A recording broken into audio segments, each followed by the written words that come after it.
Good afternoon, children. Today we are going to learn the new chapter, Two Stories About Flying. In this chapter, you have two parts, and the first part deals with the story His First Flight by Liam O'Flaherty. His First Flight. It's the story of how a young seagull who was afraid of flying made his first flight. Let's see the chapter. The young seagull was all alone on his ledge. His two brothers and his sister had already flown away the day before. He had been afraid to fly with them. Somehow, when he had taken a little run forward to the brink of the ledge and attempted to flap his wings, he became afraid. The great expanse of sea stretched down beneath, and it was such a long way down, miles down. He felt certain that his wings would never support him. So he bent his head and ran away back to the little hole under the ledge where he slept at night. Even when each of his brothers and his little sister, whose wings were far shorter than his own, ran to the brink, flapped their wings, and flew away, he failed to muster up courage to take that plunge which appeared to him so desperate. His father and mother had come around, calling to him, shrilly upbraiding him, threatening to let him stop on his ledge unless he flew away. But for the life of him he could not move. So, children, in the introduction itself, we are given the problem that the young seagull was facing.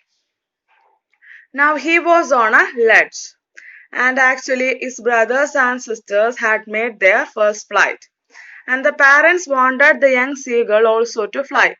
But what were the things that prevented the young seagull from making a flight? First of all, he was not able to gather up the courage to fly. He was afraid of the depth of the sea, and he thought that his wings are not strong enough to support him. So all these factors prevented him from making a flight. But what happened is that his brother and sister was continuously flying, so his parents also wanted him to fly. And they are threatening him and scolding him by saying that they will make him starve if he is not flying. That was 20 hours ago. Since then, nobody had come near him. The day before, all day long, he had watched his parents flying about with his brothers and sister, perfecting them in the art of flight, teaching them how to skim the waves and how to dive for fish. He had in fact seen his older brother catch his first herring and devour it, standing on a rock while his parents circled around raising a proud cackle.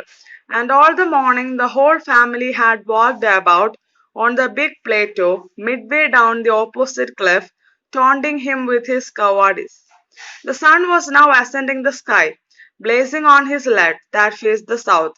He felt the heat because he hadn't eaten since the previous nightfall.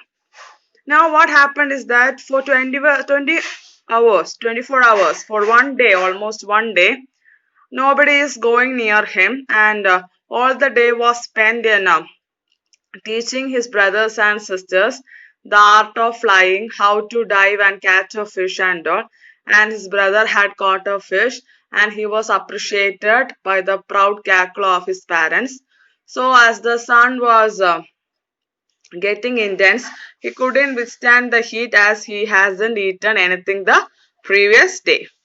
He stepped slowly out to the brink of the ledge, and standing on one leg with the other leg hidden under his wing, he closed one eye, then the other, and pretended to be falling asleep. Still, they took no notice of him. He saw his two brothers and his sister lying on the plateau, dozing with their heads sunk into their necks. His father was preening the feathers on his white back. Only his mother was looking at him. She was standing on a little high hump on the plateau, her white breast thrust forward. Now and again she tore at a piece of fish that lay at her feet, and then scraped each side of her beak on the rock. The sight of the food maddened him. How he loved to tear food that way, scraping his beak now and again to wet it. Ga ga ga, he cried, begging her to bring him some food. Gokalla, she screamed back derisively. But he kept calling plaintively, and after a minute or so he uttered a joyful scream. His mother had picked up a piece of the fish and was flying across to him with it. Now the young seagull was in a very poor condition. He was feeling so hungry, and all the others were very busy. The brother and sister were dosing each other. His father was preening, making his feathers clean, and only his mother was looking at him. And actually, the mother was storing the piece of a fish, and the young seagull is making some noise to attract the attention of the mother. And the mother, at the beginning, she is shouting back, but later she is coming towards him with a piece of fish in her beak, eagerly tapping the rock with his feet, trying to get nearer to her as she flew across. But when she was just opposite to him, she halted, her wings motionless, the piece of fish in her beak almost within reach of his beak. He waited a moment in surprise, wondering why she did not come nearer, and then, maddened by hunger, he dived at the fish. With a loud scream, he fell outwards and downwards into space. Then a monstrous terror seized him and his heart stood still. He could hear nothing, but it only lasted a minute. The next moment he felt his wings spread outwards. The wind rushed against his breast feathers, then under his stomach, and again his wings. He could feel the tips of the wings cutting through the air. He was not falling headlong now. He was soaring gradually towards and outwards. He was no longer afraid. He just felt a bit dizzy. Then he flapped his wings once and he soared upwards. Ga ga ga, Gakala, his mother, swooped past him, her wings making a loud noise. He answered her with another scream. Then his father flew over him, screaming. He saw his two brothers and his sister flying around him, curveting and banking and soaring and diving. Then he completely forgot that he had not always been able to fly, and commanded himself to dive and soar and curve, shrieking shrilly. He was near the sea now, flying straight over it, facing straight out over the ocean. He saw a vast green sea beneath him, with little bridges moving over it, and he turned his beak sideways and cawed amusedly. His parents and his brothers and sister had landed on this green flooring ahead of him. They were beckoning to him, calling shrilly. He dropped his legs to stand on the green sea. His legs sank into it. He screamed with fright and attempted to rise again, flapping his wings. But he was tired and weak with hunger, and he could not rise. Exhausted by the strange exercise, his feet sank into the green sea, and then his belly touched it, and he sank no farther. He was floating on it, and around him his family was screaming, praising him, and their beaks were offering him scraps of dogfish. He had made his first flight. Okay, children, so as the mother was approaching the young seagull with the piece of fish on her beak, and as she was there to approach him, what happened is that that piece of fish is falling off from her beak, and actually the mother seagull did it purposely, and the young seagull, out of hunger, he is diving to get that piece of fish, and eventually he is making his first flight, and the entire family was very happy about that first flight. And later they all went to the green floor of the sea. Even the young seagull was afraid in the beginning, and then he is flapping in the green sea and his belly is touching it, and at last he had made his first flight. The family is screaming with joy, and all are celebrating the young seagull's first flight, and he is being given a piece of dogfish as a reward. Okay, children, now let's recollect what we learned today. We will have a brief summary of the chapter.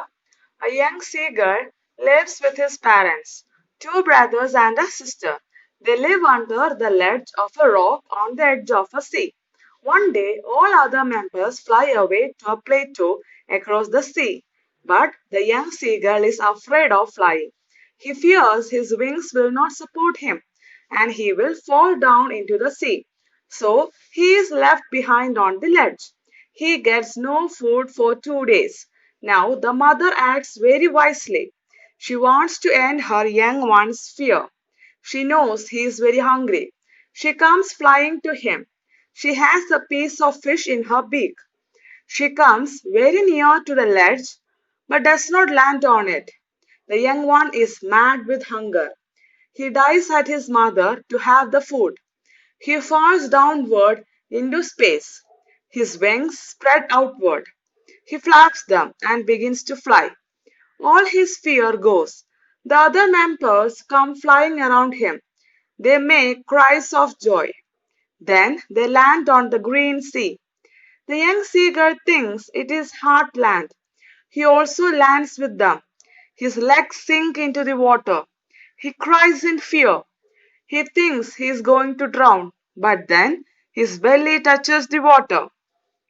He sees that he is sinking no further. He begins to float on the water.